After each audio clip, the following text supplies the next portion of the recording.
Welcome to this video of Inspire Award overview.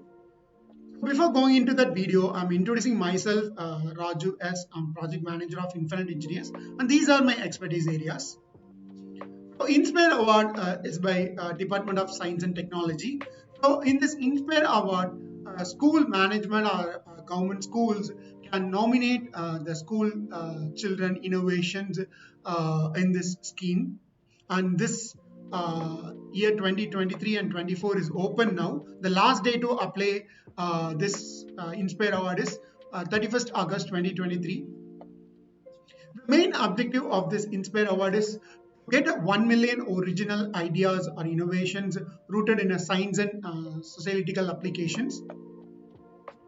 The website to register Inspire Award is www.inspireaward.dst.gov.in. So what school will do?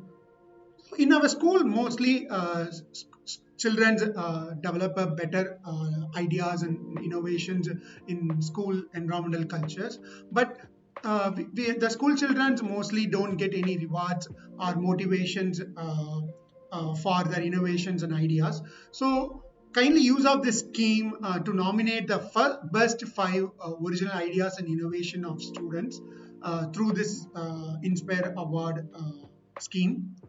And also the mobile application is also available to apply this Inspire Award scheme. The mobile application is Inspire Mana. You can use this application also, easy to nominate your school children. The last date to nominate your school children for this Inspire Award is 31st August 2023. So don't miss this opportunity. Thank you and see you all in the next video. Bye bye.